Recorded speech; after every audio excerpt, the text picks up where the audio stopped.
చెప్పండి చెప్పండి చెప్పండి. చెప్పండి మూర్తి గారు. ఏనాక్షర సమామ్నాయం అధిగమ్య మహేశ్వరాత్ కృష్ణం వ్యాకరణం ప్రోక్తం తస్మై పాణినయే నమః.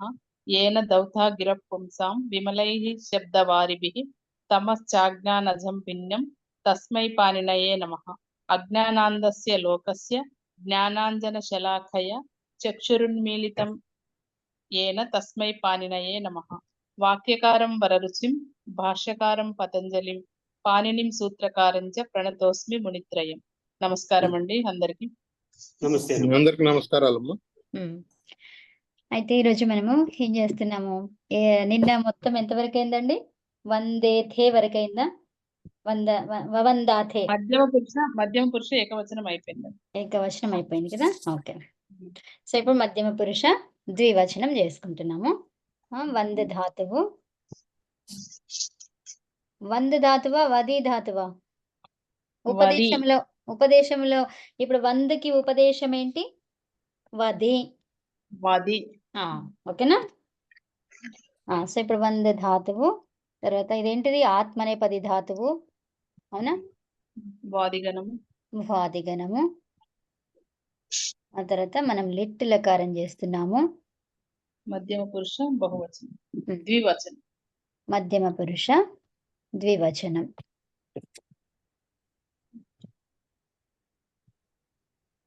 ఓకేనండి. ఓకే, సో ఇప్పుడు దీనికి మధ్యమ పురుషకి ప్రత్యయాలు ఏంటివి? ఆత్మనేపదిలో ఉన్నటువంటి ప్రత్యయాలు ఏంటి? థాస్,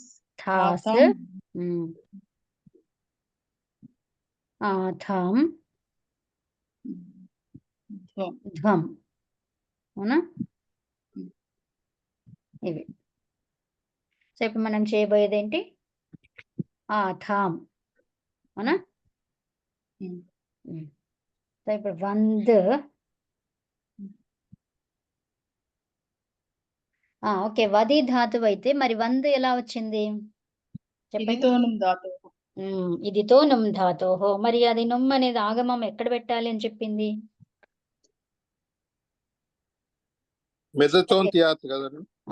చివరి అచ్చుకి పరములో మిదచోంత్యాత్ పరహ. ఉత్తమం. సో దీనికి మనం ఏం చేస్తున్నాము? లిట్ లకారం చేస్తున్నాము.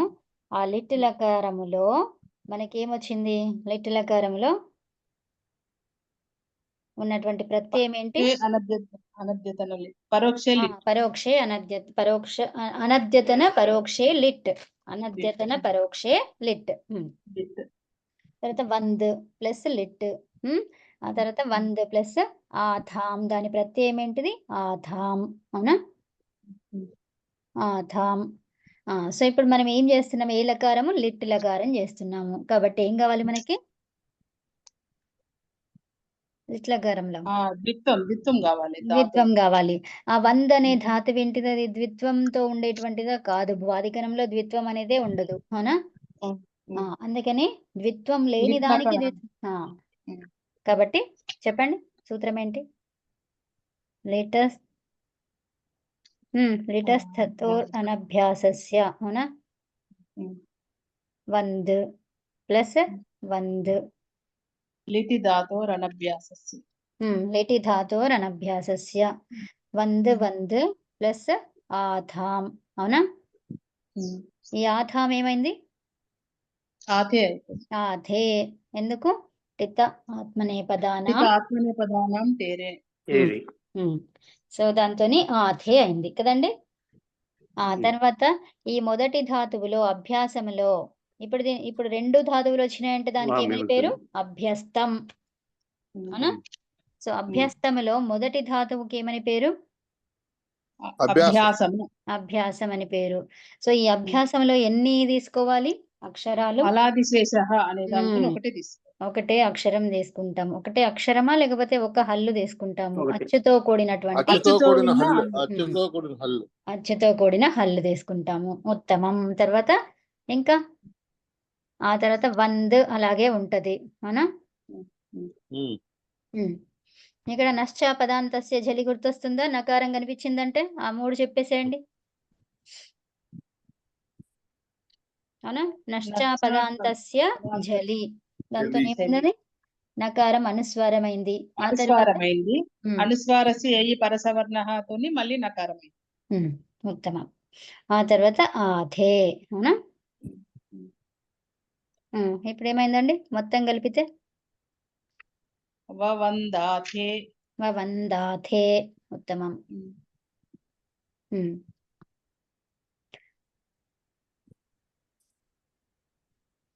ఓకేనా? అంతా క్లియరేనా? ఓకేనా? ఓకే. వవందాథే ఇది రూపం వచ్చింది. సో మధ్యమ పురుష ద్వివచనం అన్నాం. అవునా? సో ఇప్పుడు ఇక్కడ ఏంటి అర్థము? మధ్యమ పురుషులు ఎవరుంటారు? యువాం యువాం ఆ, వవందాథే. యువాం. అవునా? ఓ యువాం కేనాషన్ యావాం రస్. ఓకే. యువాం వవందాథే. వవందాథే. ఇంకా ఏమైనా వాక్యాలు చెప్తారా?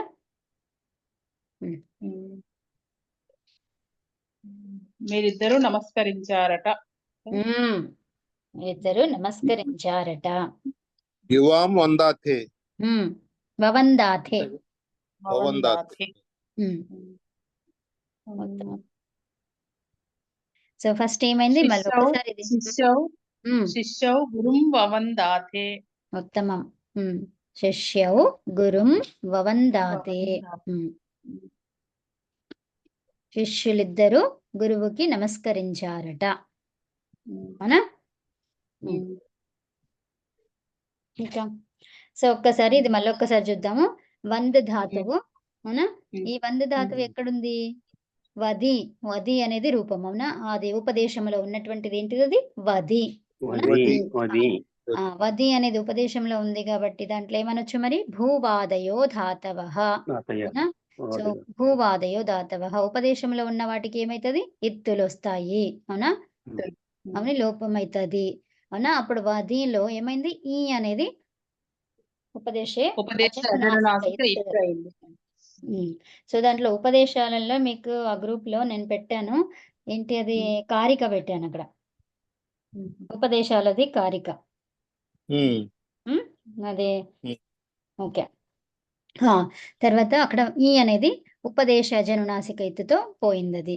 సో ఈకారముతో ఎండైంది కాబట్టి దానికి నుమ్ అనేది వస్తది. నుమ్ అనేది ఆగమముగా వస్తది. నుమ్ ఏంటిది మరి? ఇది ప్రత్యయము. ఏంటది? ప్రత్యయం. నుమ్ ప్రత్యయము ఆగమముగా వస్తది. మరి అది ఎక్కడ పెట్టాలి అంటే మీద చోంత్యాత్ పరహ అనే సూత్రం వచ్చేసి ఏమంటుంది? చివరి అచ్చు తరువాత, చివరి అచ్చుకి పరములో. అవునా? చివరి అచ్చుకి పరములో నుమ్ యాడ్ చెయ్యు అని చెప్పింది. ఆ నుమ్ములో మకారం హలంత్యంతో పోయింది. ఊ అనేది ఉపదేశ అదేంటి ఉచ్చారణార్థం. కాబట్టి అప్పుడు ఏమైంది? అది వంద్ అయింది. అవునా? సో వంద్ తర్వాత మనం ఏం చేస్తున్నాము? లిట్లకారం చేస్తున్నాము. లిట్లకారం అది ఎప్పుడు చేస్తాము అంటే పరోక్షే, అనద్యతన పరోక్షే లిట్. అవునా? అప్పుడు పరోక్ష అంటే అనద్యతనం అంటే ఏంటిది? ఈ రోజు కానిది. అవునా? ఇతరుల కన్ను చూసినది. అవునా? మనము డైరెక్ట్ గా చూడలేదు, వినలేదు, ఆ విషయాన్ని డైరెక్ట్ గా చూడలేదు. అవునా? పరాక్షము అంటే ఏంటి? మనం డైరెక్ట్ గా చూడలేదు, లేదా మనకి అతీతంగా ఉంది, మన కంటికి కనిపించడానికి వీలు లేనంత దూరంలో ఉంది. అవునా? సో అప్పుడు అనుమాన ప్రమాణం ద్వారా తెలుసుకున్న విషయము. అవునా? సో దాన్ని ఆ సందర్భంలో ఏ లకారాన్ని ఉపయోగిస్తారండి? లిట్. లిట్ లకారాన్ని ఉపయోగిస్తాం. ఓకేనా? అప్పుడు వంద్ ఈ లిట్ లకారానికి మరి ప్రత్యయాలు ఉంటాయి. అవునా? దానికి అవయవాలు ఏంటివి? అవి ప్రత్యయాలు. లిట్ లకారంలో వచ్చేటువంటి 9 ప్రత్యయాలు దాని అవయవాలు. అవునా? అంతేనా? సో దానికి ప్రత్యయంకి ఈ లిట్ లకారానికి ప్రత్యయము మధ్యమ పురుష ద్వివచనం చేస్తున్నాం కాబట్టి ఇప్పుడు 10 లకారాలకి కూడా అవయవాలు అవుతాయి కదండి ఇవి. అంతే. అవును, అవును. ఒక్క లిట్ అని కాదు కదా, ఒక్క అవన్నీ లిట్ అనే 10 కాదు. లకారాలు. ఇక్కడ మన ప్రస్తుత లిట్ చేస్తున్నాం కాబట్టి దానికి అవయవాలు ఇవి అనే చెప్తున్నాను అలా. అవునండి, ఇది కరెక్ట్. 10 లకారాలకి కూడా ఈ అవయవాలు ఇవే అన్నమాట. అవునా? కానీ కొన్నిటికి చేంజ్ అవుతాయి. ఈ తింగ్ ప్రత్యయాలే అవయవాలు అవుతాయి. అంతే. తింగులు తర్వాత తింగులు. తింగ్ అనేసరికి మొత్తం పరస్మైపది, ఆత్మనేపది 2 వచ్చేసాయి కదా! అవును. ఆ ప్రత్యయాలన్నీ కూడా అవయవాలన్నమాట. సో ఇప్పుడు లిట్ అవును. లకారంలో మధ్యమ పురుష ద్వివచనానికి అవయవం ఏంటి? ఆథాం. అవునా? ఆత్మనేపదిలో మనం ఆత్మనేపది చేస్తున్నాం కదా! అవునా? అందుకని ఆథాం. తర్వాత ఏంటి? ఇక్కడ వంద్ మళ్ళీ తర్వాత ఆథాం వచ్చిన తర్వాత ఇది లిట్ లకారం అని మళ్ళీ ఒక్కసారి గుర్తు చేసుకోవాలి. గుర్తు చేసుకొని ఏం చేయాలి? ఇంకొక సూత్రాన్ని తీసుకురావాలి. అవునా? లిటి ధాతోరనభ్యాస. ధాతోరనభ్యాసస్య. లిటి ధాతోరనభ్యాసస్య అంటే అభ్యాసము రెండుగా లేని ధాతువుని రెండుగా చేసుకుంటున్నాము. అవునా? ఎందుకు రెండుగా లేదు? ఇది వంద్ ధాతువు బాదిగణము. బాదిగణంలో ద్విత్వము చెయ్యము. అవునా? అది అందుకని అక్కడ అనభ్యాసం. అవునా? అనభ్యాసానికి అభ్యాసం చేస్తున్నాం మనం. అవునా? అంటే 2 ధాతువులను తీసుకొస్తున్నాము. అది ఎక్కడ తీసుకొస్తున్నాము? లిట్ లకారం ద్వారా. అవునా? అవి 4, 5 సందర్భాలలో తీసుకొస్తాం. ఎక్కడెక్కడ? లిట్ లకారములో, తర్వాత జుహోత్యాది గణములో, ఇంకా తన్నంతంతో చేసినప్పుడు యంగంతం. ఓకేనండి? అది ద్విత్వం. ఈ 4 ఉన్నాయి కాబట్టి మనం ఏమని మెన్షన్ చేస్తున్నాం ఇక్కడ? ద్విత్వం చేసింది దేనితో? లిట్ లకారంతో. ఓకేనా? అది. తర్వాత ఆథాం అని ఉంది. ఈ ఆథాం అనేది ఏమైంది ఇక్కడ? తిత ఆత్మనే పదానాం టేరే. మళ్ళీ ఇక్కడ గుర్తు చేసుకోవాలి ఏమని? మనం చేయబోయేది ఆత్మనే పదము. అవునా? చేసుకొని ఏం చేయాలి ఇక్కడ? ఆత్మనే పదం కాబట్టి మరి ఏంటి ఆ సూత్రం ఏం చెప్తుంది అంటే టీ సంజ ఏదైతే ఉందో ఆ టీ సంజకి ఏంటి? ఏ అని పేరు. అవునా? టీ అనే దానికి ఏ అని పేరు అన్నమాట. టీ ఇప్పుడు ఇక్కడ టీ ఏంటి మరి? చివరి అచ్చు నుంచి ఉన్న అక్షరాలు అన్నీ. అవునా? ఇక్కడ ఆథాంలో 2 అచ్చులు కనిపిస్తున్నాయి. 2 అచ్చుల్లో చివరిది ఏది అంటే థామ. థాలో ఉన్నటువంటి ఆ తర్వాత మ. అవునా? చివరి అచ్చు ఆ, తర్వాత చివరి అచ్చు నుంచి ఉన్నాయి అన్ని అన్నాను. అంటే అప్పుడు ఏమైంది? ఆమ్ అయింది. ఈ యామ్ అంతా కూడా టీ అని పేరు. ఈ యామ్‌కి టీ అని పేరు. సో ఆ టీకి పేరు వచ్చిన తర్వాత దాని స్థానంలో ఏం పెట్టుకోమన్నారు? ఏ. పెట్టుకోవాలి. సో అప్పుడు అదంతా ఏ అయిపోయింది. ఆథ్ ఏ అయింది. అప్పుడు ఏమైపోయింది? ఆథే అయింది. అలా వచ్చింది మనకి. అవునా? తర్వాత మొదటి ఇక్కడ ఈ 2 ధాతువులు వచ్చిన తర్వాత దానికి ఏమని పేరు వచ్చింది? అభ్యస్తం. అవునా? సో ఈ అభ్యస్తములో మొదటి ధాతువుకి అభ్యాసం అని పేరు. ఈ అభ్యాసము ఎలా ఉండాలి అని అంటే ఎలా ఉండాలి? ఏం తీసుకోవాలి అభ్యాసములో? హలాది శేషః అంటే మొదటి హల్లు అచ్చుతో కూడినటువంటిది తీసుకోవాలి. అవునా? అది మిగులుతుంది అన్నాడు. అవునా? కాబట్టి ఈ వా అనేది తీసుకోవాలి. వాలో అచ్చేంటి మరి అంటే ఆ. వ్ ఆ అది. అది తీసుకున్నాము. అవునా? ఆ తర్వాత ఇక్కడ వంద్ అలాగే రాసుకున్నాము. తర్వాత ప్లస్ ఆథే. అవునా? ఆ తర్వాత ఇక్కడ చూడండి వా ఉంది. ఇక్కడ ఒకవేళ వర్గీయ అక్షరం అయ్యుంటే ఏం చేసేవాళ్ళం మనము? మహాప్రాణం ఉంటే అల్ప ప్రాణం చేసుకునే వాళ్ళము. అవునా? దీర్ఘం ఉంటే హ్రస్వం చేసేవాళ్ళము. అవునా? అంతేనా? అవన్నీ లేవు కాబట్టి ఇది ఇంతకే ఆపేసినాం. అవునా? తర్వాత రెండవది ఇప్పుడు మహాప్రాణం అంటే అల్ప ప్రాణం ఎక్కడ వస్తుందండి అది? ఇది మొదటి ధాతు అభ్యాసంలో. అభ్యాసంలో వస్తుంది. అభ్యాసంలో అభ్యాసే చర్చ అనే సూత్రంతోని మహాప్రాణం ఉంటే అల్ప ప్రాణం చేసుకుంటాం. అలాగే దీర్ఘం ఉంటే హ్రస్వః అనే సూత్రంతోని దీర్ఘం ఉంటే హ్రస్వం చేయాలి. అది అభ్యాసం అనే ధాతువులోనే. అభ్యాసంలో 3 పాయింట్స్ ఏమేం గుర్తు పెట్టుకోవాలి చెప్పండి ఇందిరా గారు? అభ్యాసే చర్చ అంటే మహాప్రాణం ఉంటే అల్ప ప్రాణం చేసుకోవాలండి. హ్రస్వః అనే సూత్రంతోని దీర్ఘం ఉంటే హ్రస్వం చేసుకోవాలి.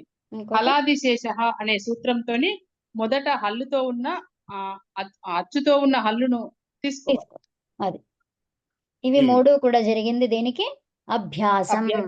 మొదటి ధాతువులో. ఓకేనా? రెండవ ధాతువు దగ్గరకు వస్తున్నాం ఇప్పుడు. దీన్ని ఏమంటాము? ఆమ్రేడితం. అవునా? సో ఇప్పుడు ఈ ఆమ్రేడితంలో చేయాల్సిన పనులు ఏంటి మరి అంటే దీనికి ఉపధావర్ణములో ఏంటి ఎలా ఉండాలి? హ్రస్వమే ఉండాలి. అవునా? హ్రస్వం ఉంటే అప్పుడు అది ఏమైతుంది? దేనికి హ్రస్వం ఉండాలి మరి? ఇక్కులకి. అవునా? ఇక్కులు అంటే ఏంటి? ఈ, ఊ, రి, రి. వీటికి ఏముండాలి? హ్రస్వం ఉండాలి. హ్రస్వం ఉంటే అదేమైతది? గుణమైతది. గుణం ఎట్లా అవుతుంది మరి? ఈ ఉంటే ఏ అవుతుంది. ఏ అవుతుంది. ఊ ఉంటే ఓ అవుతుంది. ఓ అవుతుంది. ఓ రి ఉంటే అర్ర అర్ర. అవుతుంది. అర్. రి ఉంటే అల్లు. అల్. అలా అవుతుంది. అల్. అవునా? అది మరి ఉపధ అన్నాను. మరి ఉపధ అంటే ఏంటి? చివరి అక్షరానికి పూర్వము. ఏంటి? చివరి అక్షరానికి పూర్వం ఉన్నది ఉపధ. అవునా? అలోంత్యాత్ పూర్వ ఉపదా సూత్రం. అలోంత్యాత్ పూర్వ ఉపధ. అవునా? అంటే ఇప్పుడు సార్వధాతుక ఆర్ధధాతుకయోహో దాంతోని గుణం అవుతుంది కదండి. కాదు, పుగంత లఘుపదస్య చ. అవునా? రెండు చెప్పారు. ఇప్పుడు సార్వధాతుక ఆర్ధధాతుకయోహో పుగంత లఘుపదస్య. ఇక్కడ ధాతువుకి చివర అక్షరం ఉందనుకోండి, ఇక్కు వర్ణము, అప్పుడు సార్వధాతుక ఆర్ధధాతుకయోహో వస్తుంది. అవునా? ఇప్పుడు పుగంత అది దీనికి ఉపధావర్ణానికి ఉందనుకోండి, పుక్కు వర్ణం గాని ఉపధావర్ణం గాని ఉంటే అప్పుడేంటి? దేనికి వస్తుంది? పుగంత లఘుపదస్య చ అనే సూత్రం. అవునా? అదనమాట. సార్వధాతుక ఆర్ధధాతుకయోహో ఎప్పుడు? ధాతువుకి చివర ఉన్నప్పుడు. ఓకేనా? ఓకే. అది ఇక్కు వర్ణం. అది అక్కడ హ్రస్వమైన ఉండొచ్చు, దీర్ఘమైన ఉండొచ్చు. అవునా? ఆ తర్వాత ఏమైంది? వ ప్లస్ వంద్ ప్లస్ ఆథే. అవునా? ఇప్పుడు మనం చెప్పుకున్నవి చేయడానికి ఏమైనా ఉందా ఇక్కడ? ఉపధ చూసుకున్నాము. ఉపధలో ఇక్కు వర్ణాలు లేవు. అవునా? లేదంటే ధాతువు చివర చూసుకున్నాము. దాంట్లో కూడా ఇక్కు వర్ణాలు లేవు. కాబట్టి మనము యాజ్ ఇట్ ఈజ్ గా రాసుకున్నాము. అవునా? ఒకవేళ అది ఉంటే ఇంకా ప్రక్రియ ఉండేది. అవునా? అది అవి లేవు కాబట్టి అంతకి ఆగిపోయింది అది. వంద్ ప్లస్ ఆథే. అవునా? వందాథే వచ్చింది రూపం. ఓకేనండి? ఓకే. ఇప్పుడు మనము బహువచనం చేయబోతున్నాం. ముందుకెళ్ళొచ్చా? వెళ్ళొచ్చు. ఓకే. సో మధ్యమ పురుష బహువచనం. సో ఈ బహువచనానికి ఏమొస్తుంది? ధ్వం. అవునా?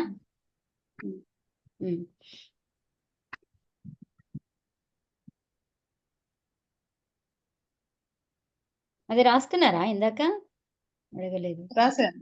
ఓకే. ఓకే. అందరు రాశారండి? రాసాము. ఓకే. సో బహువచనం చేస్తున్నాము. ఈ బహువచనంలో ధ్వం. అవునండి? ధ్వం. బహువచనానికి ప్రత్యయము ధ్వం. సో ఇప్పుడు వంద్ ప్లస్ లిట్. ఇప్పుడు ఇది చెప్తారా మీరు ఎవరైనా? ధ్వం.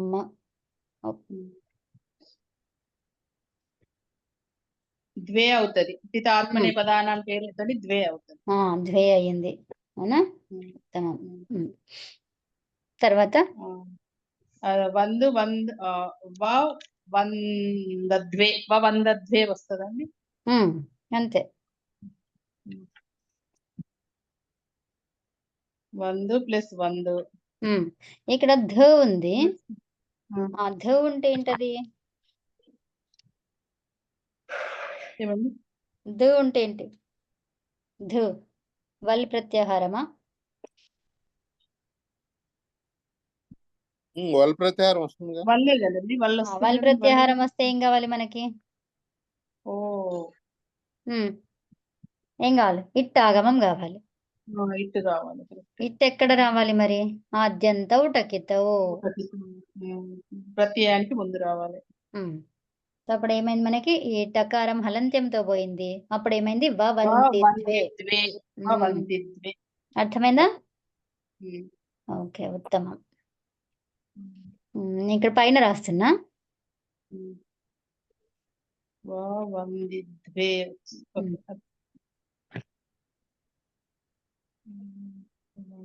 ప్లస్ ఇది వందిద్వే. దీని తర్వాత ఇక్కడ రాశాను. ఓకేనా? యూయం వవందిద్వే. యూయం వవందిద్వే.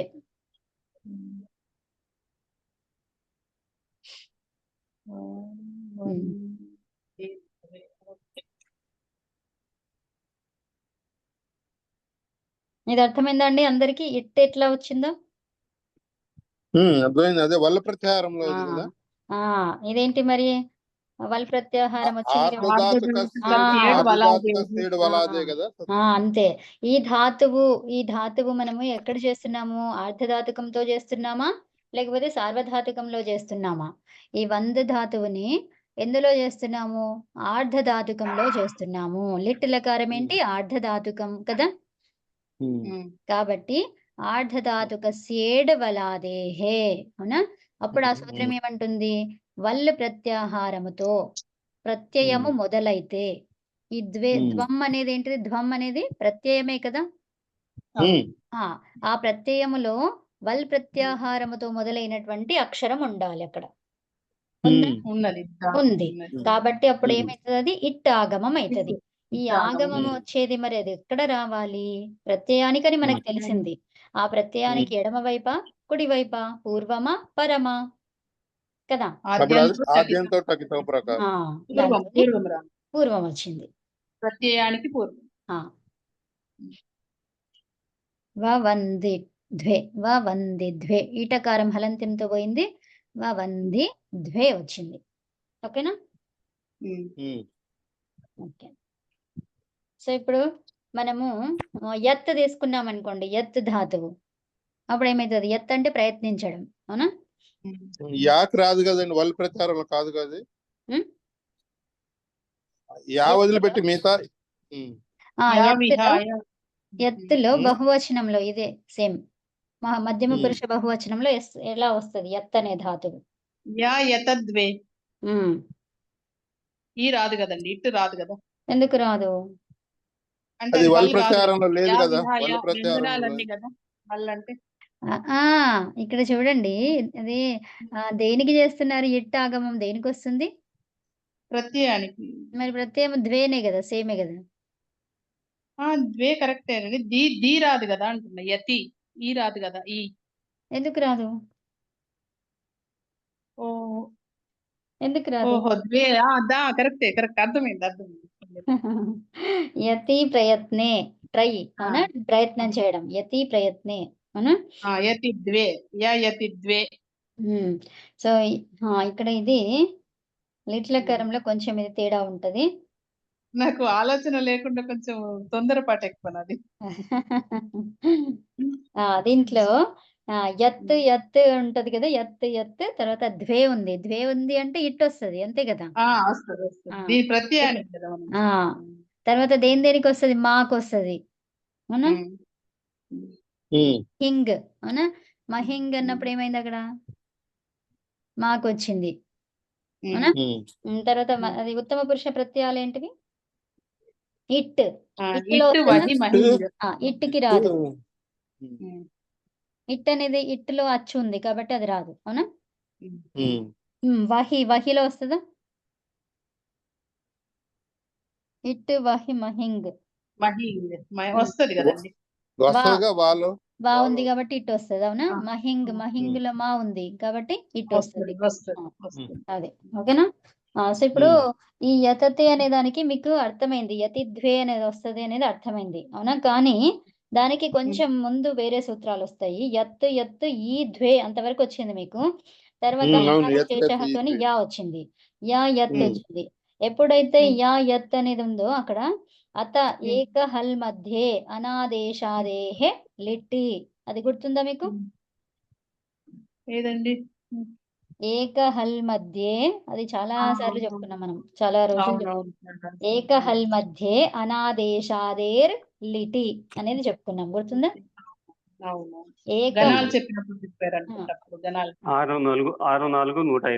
అవునండి, కరెక్ట్. అదేమంటుంది? సో అప్పుడు ఏమైంది అక్కడ? యత్ అవునా, ఇది అయ్యింది. యత్ అనే దానికి ఇక్కడ ఏమైంది? యా అనే దాంట్లో అచ్చు ఉంది, ఇక్కడ కూడా అచ్చు ఉంది. సో అప్పుడు ఏమైంది? అది మొత్తం కలిపి ఏత్, రెండు కలిపి ఏత్ అయింది అవునా. ఏక హల్ మధ్యే అనాదేశాదేహే లిటి. ఏమంటుంది ఆ సూత్రం మళ్ళీ చెప్తారా మీరు ఎవరైనా? అత ఏకహల్ మధ్య అనాదేశాదే అనాదేశాదే లిట్ లిటి అదేమంటుంది? ఆదేశంలో లేనటువంటిది అంగానికి ఏకహల్ మధ్య స్థితస్య, ఒక హల్లు మధ్యలో ఉన్నటువంటిది. అవునా? తర్వాత అకారానికి అకారస్య లిట్ లకారంలో కిత్ ప్రత్యయే పరే ఏకాదేశ భవతి. అప్పుడు మళ్ళీ అభ్యాసం యొక్క లోపము అవుతుంది. అవునా? ఇది అభ్యాసం కదా, ఇది లోపం అయిపోతుంది. ఇక్కడ ఈ అకారానికి ఏమైతుంది? ఏ వస్తుంది. అవునా? ఏ అంటే అది కదా. ఓకేనా అండి?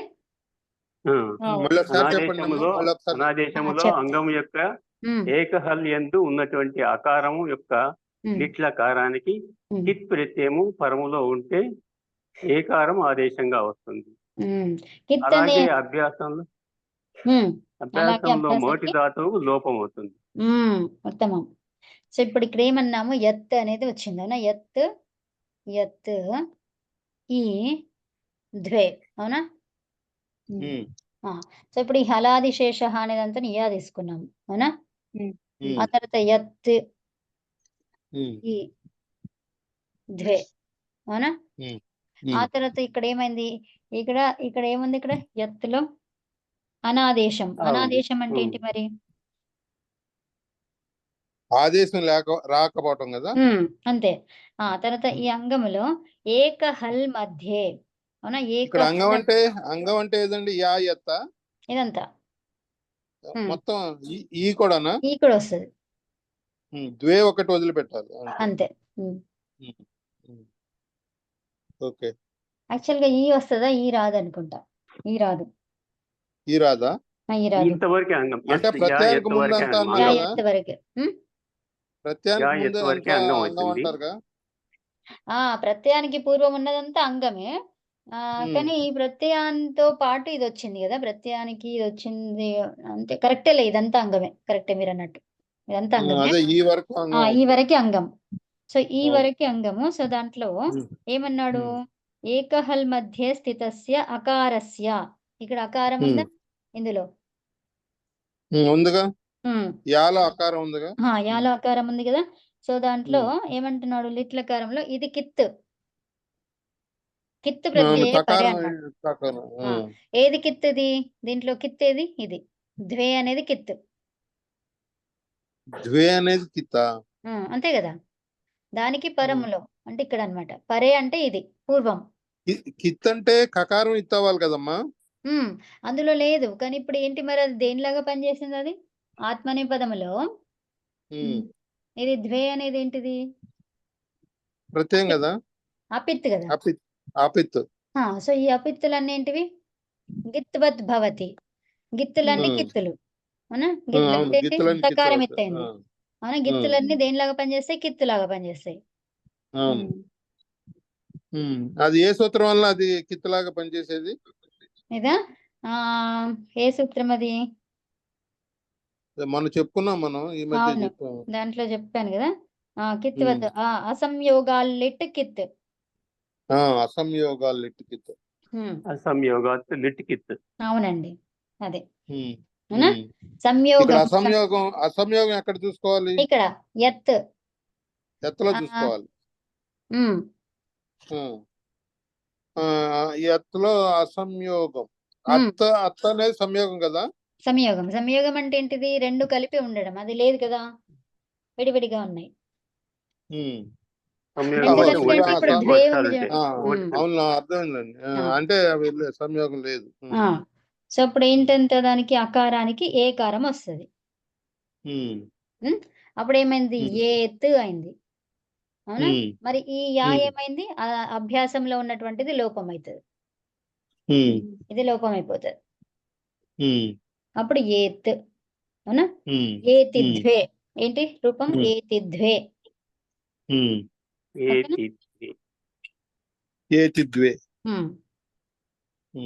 ఎత్ అనే ధాతువు మధ్యమ పురుష బహువచనంలో ఏతి ద్వే. ఓకేనా? దీని సూత్రాలన్నీ మారిపోయినాయి. ఒకటే మారింది, అక్కడ కింద వచ్చేసి కదా, ఎక్స్ట్రా అదే వచ్చింది. ఇక్కడ అభ్యాసం లోపం ఒకటి ఉంది కదా, ఇంత ముందు అంతే, వరకు మన పై సూత్రాలు ఎక్కడ అభ్యాసం లోపం అవ్వలేదు. లోపం కాలేదు, ఇక్కడ అయింది. ఇక్కడ అవుతోంది, ఇక్కడ అవుతోంది. అవును. ఇంకా ఇంకా ఏమున్నాయి ధాతువులు ఇక్కడ ఆత్మనేపథ్య ధాతువులలో?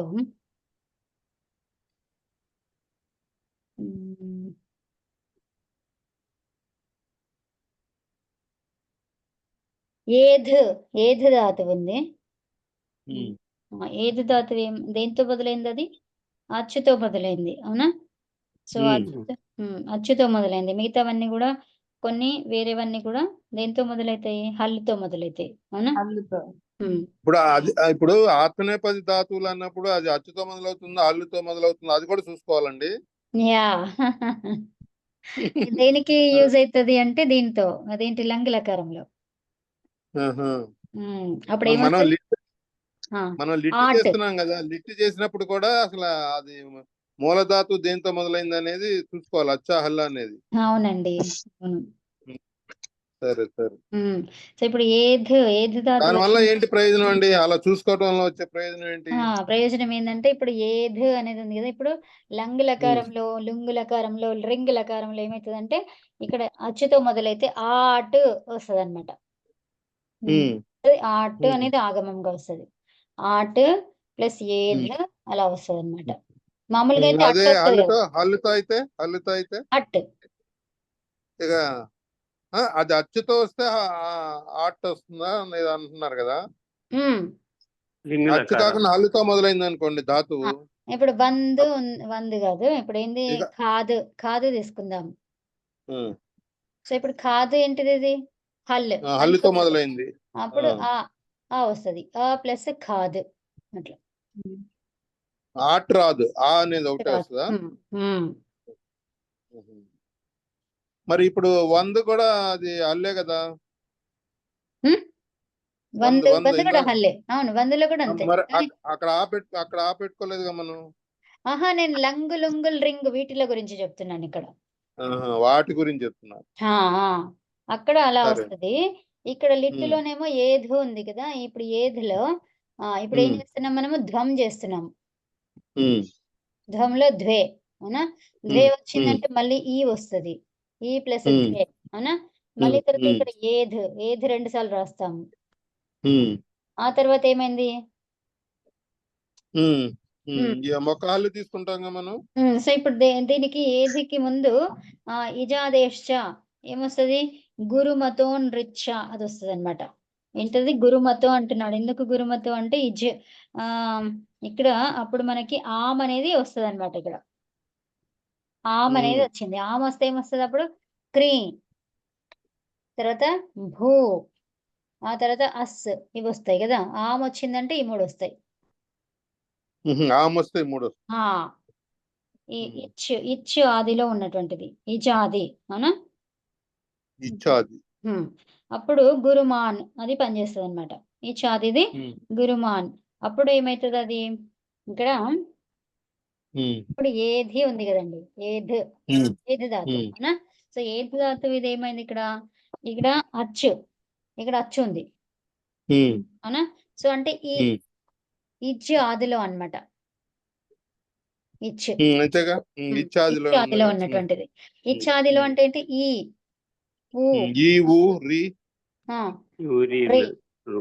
అన్ని అచ్చులు వస్తాయి కదా.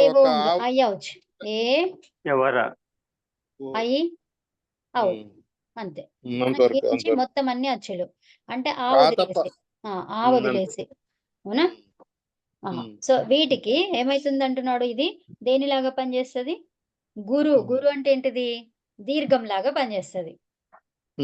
అర్థమైందా? గురువు, లఘువు, గురువు తెలుసు కదా. సో ఇప్పుడు లఘు గురువులలో ఇప్పుడు అది ఏమన్నాడు? గురులాగా పనిచేస్తుంది, గురుమాన్. అందుకని ఆ లిట్లకారంలో ఏమైతుంది? ఆమ్ అనేది వస్తుంది అనమాట. ఆమ్ ఎప్పుడు వస్తుంది? ఈ ఇచ్చు ఉన్నప్పుడు ఆదిలో ఏముండాలి? ఇజాది. ఇజాది ధాతువులకి అది గురువు లాగా పనిచేస్తుంది. గురువు అంటే ఏంటి? అది లఘు గురువు ఛందస్సులో అంటాం కదా మనము. ఛందస్సు కాదు, దాన్ని ఏమంటారు? ఛందస్సు. ఛందస్సేనా? ఛందస్సు. సో దాంట్లో అది వచ్చింది అంటే ఆమె వస్తుంది. ఆమె వచ్చింది అంటే ఈ 3 ధాతువులు వస్తాయి రూపాలు. అంటే క్రీతోని ఒకటి వస్తుంది, తర్వాత భూతోని ఒకటి వస్తుంది, ఆ తర్వాత అస్తతోని ఒకటి వస్తుంది. అదనమాట. అంటే అంటే ఒకటే 3 రూపాలు ధాతుకి వస్తాయి. 3 రూపాయలు అన్నమాట. 3 రూపాయలు ఒకటే వస్తాయి. ధాతుకు 3 రూపాయలు. అవునండి. సో మ్మ్. 3 3 వచ్చేసి మనకి 27 రూపాయలు వస్తుంది. 9 వచ్చేది 27 అవుతుంది అనమాట. అది ఓకేనా? సో ఇప్పుడు 27 కదా, 3 9 27.